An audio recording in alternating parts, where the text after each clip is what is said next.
이진관 판사가 역대급 판결을 하자 윤석열이 매우 다급한가 봅니다. 긴급 성명을 냈습니다. 그런데 그 내용이 너무 기가 막힙니다.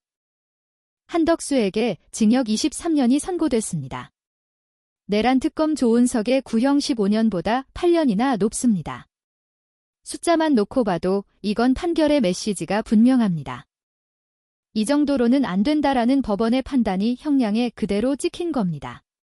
더 결정적인 건 오늘 선고가 12.3 비상기염을 형법상 내란죄로 처음 판단한 사법부의 첫 판결이라는 점입니다.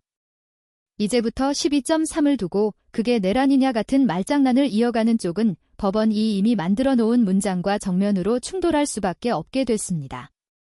서울중앙지방법원 형사합의 33부 이진관 부장판사는 윤석열의 12.3 비상겸 선포와 위헌 입법한 폭 오령 발령 국회 등에 대한 군병력과 경찰 투입이 내란 행위에 해당한다고 판단했습니다. 판결은 더 깊이 들어갔습니다. 12.3 내란은 윤석열과 추종 세력에 의한 위로부터의 내란이라고 했고 친위 쿠데타라고도 불린다고 강조했습니다. 내란의 형식, 내란의 목적, 내란의 방식이 모두 위에서 아래로 내려온 권력형 폭동이었다는 뜻을 법원 이 문장으로 남긴 겁니다. 이 한 줄이 갖는 파괴력은 큽니다. 앞으로 누가 정당한 권한 행사였다라고 우겨도 법원이 국헌을 물러나게 하려는 목적이라는 판단을 적시해버렸기 때문에 토대부터 흔들릴 수밖에 없습니다. 이 판결이 명확한 이유는 감정으로 밀어붙인 게 아니라 헌법과 형법을 동시에 붙잡고 정리했기 때문입니다. 법원이 비상계엄이 적법하지 않다고 판단한 근거는 단순한 절차 문제에 머물지 않았습니다. 폭 오령이 언론 출판을 금지하는 방향으로 나아갔고 그 자체가 헌법의 정면으로 위배된다는 점을 분명히 했습니다. 동시에 경찰 공무원을 동원해 다수를 결합해 위력을 행사한 점이 평화를 해칠 정도의 폭동에 해당한다고 봤습니다. 그러니 12.3은 정치적 논쟁의 소재가 아니라 형법상 내란의 구성 요건을 충족하는 폭동이라는 결론으로 연결됩니다. 결국 계엄이었으니 내란이 될 수 없다는 윤석열 쪽 주장이 법원 문장 안에서 설 자리를 잃은 겁니다. 한덕수의 혐의 판단도 정교했습니다. 재판부는 한덕수가 비상계엄 선포의 절차적 정당성을 부여하기 위해 국무회의 외관을 갖추도록 하는데 개입한 행위를 내란 중요임무 종사 유죄로 인정했습니다. 여기서 중요한 포인트가 있습니다. 내란 중요임무 종사는 주변부 죄목이 아닙니다.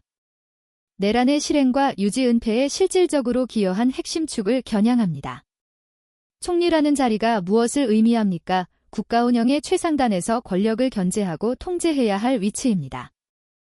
그 위치에 있던 사람이 외관을 갖추는데 개입했고 그것이 내란의 작동에 도움이 됐다고 판단되면 그 순간부터 몰랐다는 변명은 구조적으로 막힙니다. 다만 재판부는 같은 행위에 죄명을 달리해 적용한 내란 우두머리 방조 혐의는 무죄로 판단했습니다. 이 대목은 판결이 무조건 3개만 몰아붙인 게 아니라 죄책의 경계를 법리적으로 구획했다는 의미이기도 합니다. 내란의 우두머리와 그 중요 임무는 다릅니다. 법원은 한덕수를 내란의 우두머리로 보지는 않되 내란을 성립시키고 굴러가게 만든 중요 역할은 인정한 겁니다. 그래서 무게중심은 방조냐 아니냐가 아니라 중요 임무냐 아니냐로 지켰고 그 결론이 23년으로 이어졌습니다. 사후계엄 선포문 관련 혐의는 더 분명했습니다. 윤석열과 공범으로 묶인 사후계엄 선포문 허위 작성과 폐기 혐의 대부분 허위 공문서 작성 공용서류 손상 대통령기록물관리법 위반이 유죄였습니다. 허위 공문서 행사 부분만 무죄였습니다. 지난 16일 윤석열 체포방해 사건 1심 판결과 같은 판단이라고 정리됐습니다. 이 구조가 의미하는 바는 선명합니다. 서명과 폐기라는 행위가 단순한 행정상 실수가 아니라 국가기록과 공문서의 신용을 훼손하는 범죄로 평가됐다는 점입니다. 내란은 총칼만으로 완성되지 않습니다. 합법의 외피를 만들기 위해 문서를 만들고 흔적을 지우기 위해 문서를 없애는 과정이 따라붙습니다. 법원이 그 과정을 대부분 유죄로 인정한 순간 내란의 핵심이 더 또렷해집니다. 권력이 저지른 위헌 입법을 종이로 덮으려 했고 종이로 덮은 뒤에는 종이마저 없애려 했다는 겁니다. 헌법재판소 탄핵 심판 증인으로 나와 허위 증언한 혐의도 유죄 판단이 나왔습니다. 한덕수는 내란의 밤 당시 대통령실에서 윤석열로부터 계엄 관련 문건을 전달받지 않았고 윤석열이 이상민 등에게 문건을 전달하는 것을 보지 못했다고 허위 증언한 혐의를 받았고 법원은 유죄로 판단했습니다. 이건 사건의 성격을 한 단계 더 올립니다. 단순히 내란의 실행에 관여한 것뿐 아니라 이후 법정에서의 진술로 사실관계를 흐리려 했다는 평가가 들어가기 때문입니다.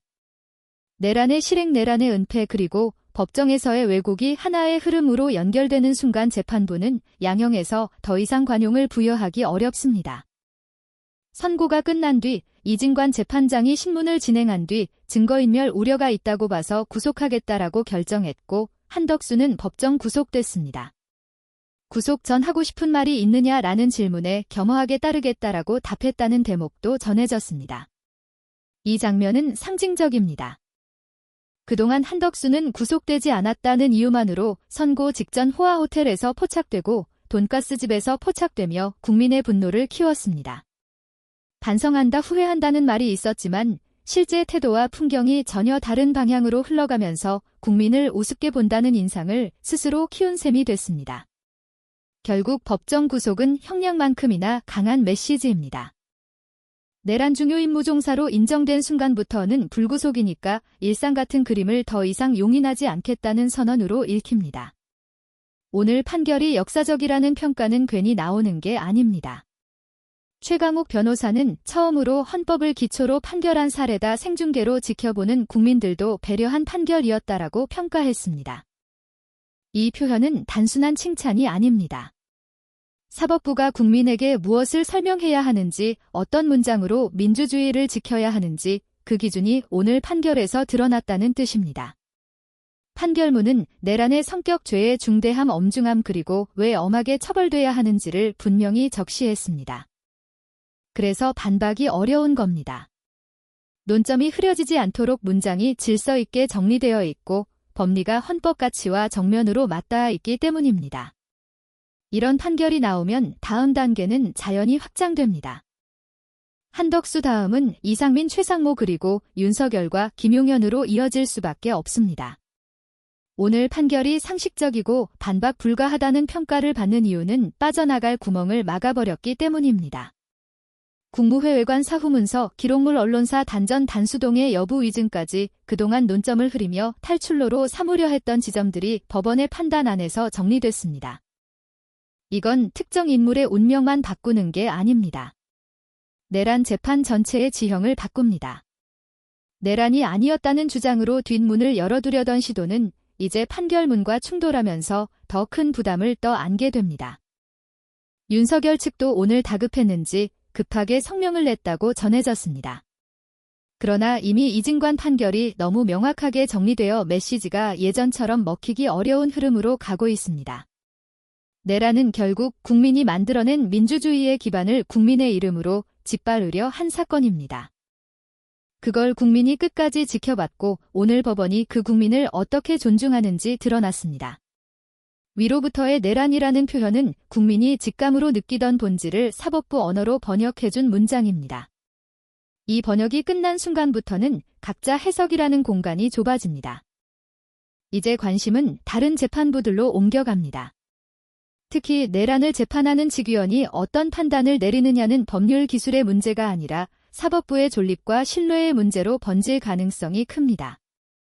오늘처럼 내란의 성격과 중대성을 헌법에 기대어 또렷하게 적시한 판결이 등장했는데도 만약 다른 재판에서 말도 안 되는 선고가 나온 그건 판결의 차이를 넘어 사법의 기준이 무너지는 장면으로 보일 수밖에 없습니다. 국민이 지켜보는 생중계의 시대의 사법부는 더 이상 자기들끼리만 통하는 문장으로 버티기 어렵습니다. 오늘 판결이 국민을 배려했다는 평가를 받은 이유는 법원이 법원 안에서 끝내지 않고 국민 앞에 설명을 내놓았기 때문입니다. 그 설명이 설득력이 있었기 때문에 명판결이라는 말이 나오는 겁니다. 사법부가 그 부담을 견딜 준비가 되어 있는지 이제 국민은 더 냉정하게 지켜볼 것입니다. 오늘 이진관 판결이 보여준 건 결국 하나입니다. 민주주의의 뿌리를 흔든 사건에는 말이 아니라 책임이 따라야 한다는 상식입니다. 그 상식이 법원의 문장이 된 날이 오늘이었습니다. 영상 마치겠습니다. 여러분의 구독과 좋아요는 영상 제작에 큰 힘이 됩니다. 정치 박사가 여러분과 끝까지 함께 하겠습니다. 감사합니다.